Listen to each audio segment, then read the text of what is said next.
À peine la domestique ouvre la porte, voilà ce qui entre. Incroyable mais vrai. Une fois entrés, ils prennent une apparence humaine. Ils se lèvent lentement. C'était un homme habillé en noir et une femme habillée en rouge. Ils se regardent et commencent à marcher lentement de l'autre côté. Ils se regardent et s'assoient. Quelques minutes après, la patronne sort avec la Bible à la main et dit « Mais que faites-vous dans ma maison ? Je vous pose une question. Je vous ai 1000 fois dit que je ne veux plus de votre alliance mystérieuse. » Les deux se lèvent. L'un dit « Tu dois nous suivre maintenant. » Mais la patronne répond qu'elle ne peut pas et qu'elle ne veut plus de leur alliance mystérieuse. « Tu dois nous suivre. Tu fais partie de notre fraternité, donc tu nous suis. » La patronne continue de refuser. « Non, je ne vous suivrai pas. J'ai quitté cette fraternité et rien ni personne ne peut me faire y retourner. Je suis maintenant chrétienne et je le resterai jusqu'à la fin de ma vie, peu importe ce qui se passe. » « Arrête tes blasphèmes et suis-nous, » déclare l'homme. « Non, jamais. Je suis maintenant en Jésus-Christ. Les choses anciennes sont passées. » L'homme lui dit que c'est la dernière fois qu'il lui demande. Mais la patronne répond qu'elle ne cédera pas à cela. « Je ne le ferai pas. J'ai quitté.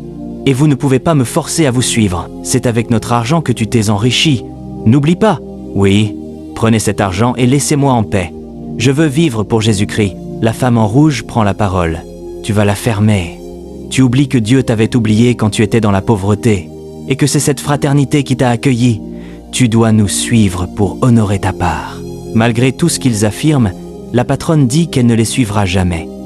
Mais la femme en rouge continue de répéter qu'elle doit les suivre. Énervée, elle envoie une boule de feu contre la patronne. Celle-ci l'arrête avec la Bible en main et la lui renvoie. Elle tombe dans le canapé. Elle se relève, rit aux éclats et dit « Tu veux défier l'ordre du grand maître ?» Elle dit cela et envoie à nouveau une boule de feu. La patronne l'arrête encore avec la Bible et la lui renvoie. Elle retombe dans le fauteuil et ressent des douleurs. L'homme en noir passe aussi à l'attaque. Il envoie une boule de feu contre la patronne.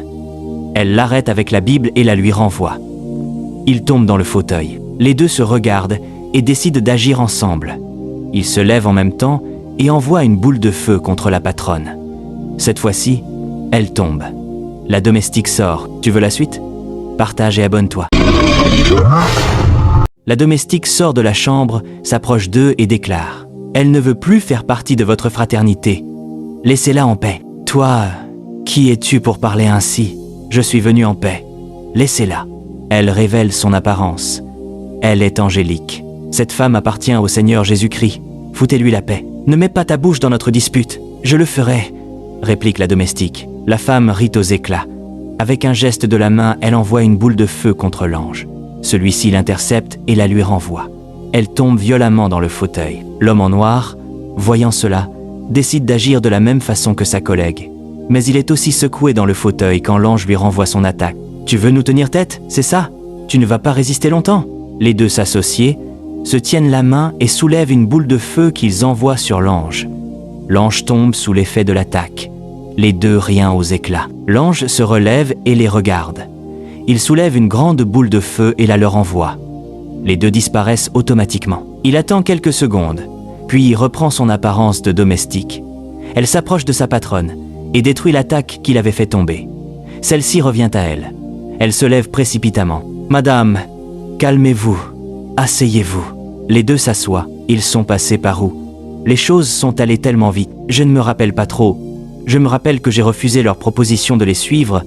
Ils m'ont attaqué, j'ai résisté une première fois, puis je suis tombé et puis j'ai vu... Toi, tu es venu.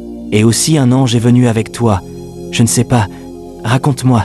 La domestique lui raconte que quand les deux sont entrés, elle avait remarqué leur apparence mystérieuse. Alors, l'Esprit de Dieu lui a demandé de prier, ce qu'elle a fait, et elle s'est retrouvée dans le salon. Je ne comprends rien à ce que tu dis. La domestique lui demande de ne pas avoir peur et que l'Esprit de Dieu la protège. Seigneur Jésus-Christ, je déclare avec foi que tout lien avec les ténèbres est brisé dans ma vie. Je renonce à toute alliance passée avec des forces obscures, connues ou inconnues. Je proclame que je suis une nouvelle créature en Jésus-Christ. Les choses anciennes sont passées, voici, toutes choses sont devenues nouvelles. Je me lève dans l'autorité du nom de Jésus et je déclare que je ne retournerai jamais en arrière. Aucune pression, aucune attaque, aucune menace ne pourra me faire reculer. Je suis à Jésus, corps, âme et esprit. Ma vie est cachée en Christ et aucune force de l'enfer ne peut m'en arracher. Toute flèche de l'ennemi lancée contre moi retourne à l'expéditeur au nom puissant de Jésus. Je suis protégé par le sang de l'agneau et je marche dans la lumière, la vérité et la victoire. Je fais partie de la fraternité de Dieu et ma destinée est entre ses mains, non entre les mains des hommes. Merci Seigneur de me garder debout, de me donner la force de résister et de vaincre. Je suis libre, je suis sauvé, je suis protégé. Au nom de Jésus, Amen. Écrire Amen en commentaire. Partage la vidéo et n'oublie pas de t'abonner. La domestique entre précipitamment dans le salon et pousse sa patronne de son amant pour prendre sa place. Mais la patronne se révèle, repousse la domestique et reprend sa place. Le mari entre. Tous sont étonnés. L'amant se relève. Le mari, voyant que l'amant est son capitaine, se met au repos.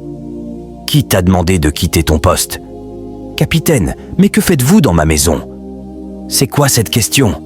Réponds, réponds !»« Monsieur, je veux savoir ce que vous faites avec ma femme. » Le capitaine l'engage. « Mets-toi à genoux, je dis à genoux. » Il obéit malgré lui.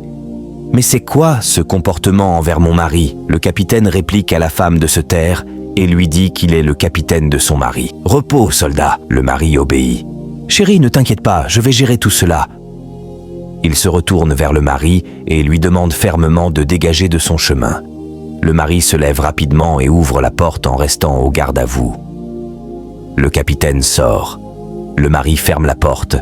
La femme se met automatiquement à genoux et commence à demander pardon à son mari. Le mari se détourne d'elle. Il réfléchit à ce qu'il doit faire. La femme, toujours à genoux, affirme que ce n'était pas de sa faute et que c'est le capitaine qui l'a forcé. Le mari se retourne lentement, prend son chapeau puis son sac. Il regarde tendrement la femme sans rien dire. Il marche lentement et quitte le salon. La femme se relève et interpelle la domestique. « Pourquoi n'as-tu pas bien surveillé la porte ? Vous n'êtes qu'une malade. Sinon, comment pouvez-vous tromper votre mari avec son capitaine ? Vous ne pensez qu'à vous-même. Regardez-vous maintenant, où vous en êtes ? C'est à moi que tu parles comme ça ? Je suis ta patronne et tu n'as pas obéi à mon ordre. Laisse-moi te dire que si je reviens ici et que je te retrouve, tu verras. » Elle quitte. La domestique aussi. Que feriez-vous à la place du mari ? Vos avis en commentaire. Dans cette vie, les apparences peuvent tromper, mais les choix trahissent toujours la vérité. Ne laisse jamais ton autorité t'aveugler au point d'oublier ton humanité. Dans cette vie, les apparences peuvent tromper, mais les choix trahissent toujours la vérité. Ne laisse jamais ton autorité t'aveugler au point d'oublier ton humanité. L'uniforme peut imposer le respect, mais il ne donnera jamais le droit de briser un foyer.